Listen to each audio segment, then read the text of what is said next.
بسم اللہ الرحمن الرحیم۔ آج کے اس مختصر ویڈیو میں سود کے متعلق دو تین مسائل اور باتیں آپ کے سامنے رکھوں گا۔ اس سے پہلے آپ حضرات درخواست ہے، اگر چینل پر نئے آئے ہیں تو ویڈیو کو لائک و شیئر کر دیں، چینل کو سبسکرائب کر دیں، ویڈیو کو مکمل آخر تک دیکھیں۔ سب سے پہلی بات تو یہ ہے کہ سود کے متعلق تو آپ کو معلوم ہوگا کہ سود جو ہے کبیرہ گناہ ہے اور سود کو حرام قرار دیا گیا ہے، اور سود کھانے والا اور سودی کام کرنے والا یہ اللہ اس کے رسول سے جنگ کر رہا ہوتا ہے، اور سود کے کاروبار میں اور اس کے جو سود سے متعلق جو دیگر کام ہوتے ہیں اس میں لکھنے والا، مدد فراہم کرنے والا، کوئی بھی جو ہے اس کا حساب کتاب کرنے والا، کاؤنٹر پر بیٹھنے والا، یہ سارے جو بھی سود کے متعلق یا بینکوں کے اندر کام ہو رہے ہوتے ہیں، یہ سارے سود کے زمرے میں آتے ہیں، اور ان کی آمدنی بھی سودی ہوتی ہے، اور اس کو یہ آمدنی بھی حرام ہے، اور یہ جو جاب ہوتی ہے اس کو بھی حرام قرار دیا گیا ہے، ناجائز ہے۔ تو اس لیے سود سے تو ہر انسان کو بچنا چاہیے، اور سود کا بہت بڑا وبال ہوتا ہے، اور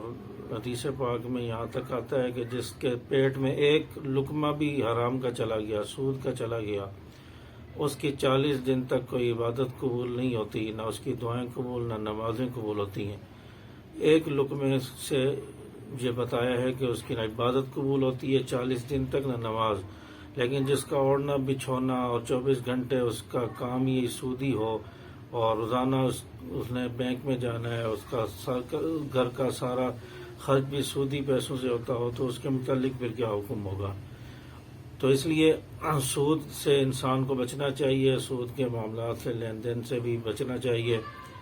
اور اس کے متعلق ایک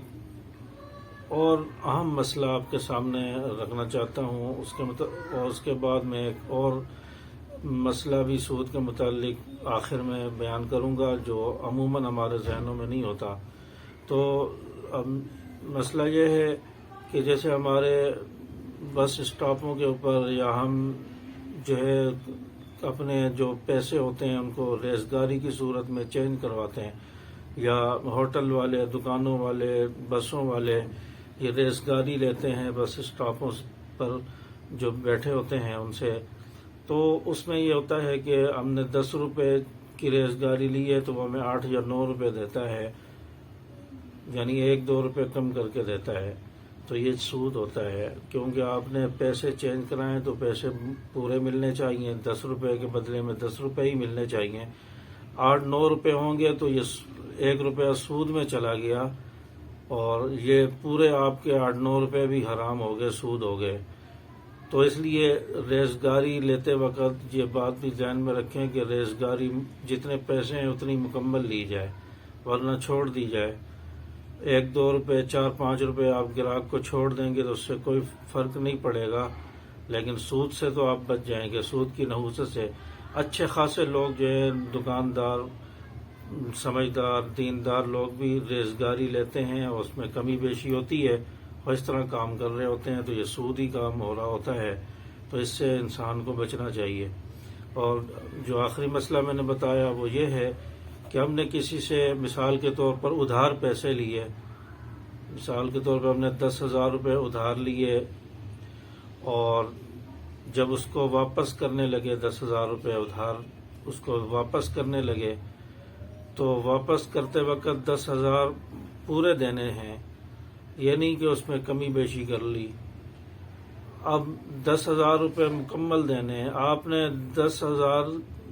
سے کم دیے، یعنی 9,999 روپے دیے، 1 روپیہ بھی آپ نے کم دیا تو یہ سود ہو جائے گا، کیونکہ آپ نے 10,000 روپے لیے ہیں تو پورے 10,000 بدلے میں دینے ہیں۔ پیسے آپ نے لیے، جنس دونوں طرف سے ایک ہے، پیسوں کے بدلے میں آپ پیسے دے رہے ہیں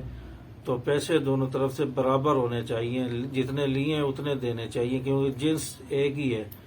تو اس لیے پیسے جب ہم کسی سے ادھار لیتے ہیں، بعض مرتبہ ایسا ہوتا ہے کہ ہم جب دینے گئے تو اس کے پاس کھلے نہیں ہیں یا ہمارے پاس نہیں ہیں، تو ہم کہتے ہیں کہ جو 5-10 روپے کی بات ہے، کیا ہوا، چھوڑ دو، 5-10 روپے سے کیا ہو رہا ہے، باقی تو آپ کو مل رہے ہیں۔ تو اب یہ بات کہہ کر ہم جو ہے کچھ پیسے روک لیتے ہیں، یا 5-10 روپے 100 روپے، تو اب یہ اگر ہم کم دیں گے اتنے پیسے تو یہ سود ہو جائے گا، حرام ہو جائے گا۔ اس لیے پیسے جتنے لیے اتنے ہی واپس کریں۔ بعض دفعہ دکانداروں سے یا کسی سے کوئی ادھار لے لیتے ہیں، اور پیسے جب ہم دینے کی باری آتی ہے تو 5-10 روپے کم ہو جائیں تو ہم کہتے ہیں کہ کیا بات ہے، کوئی مسئلہ نہیں ہے، 5-10 روپے بھی نہیں چھوڑ سکتے۔ تو اس طرح کرنے سے یہ سود میں آ جائے گا۔ اس لیے کسی سے ادھار لیے پیسے تو جتنے ادھار لیے پورے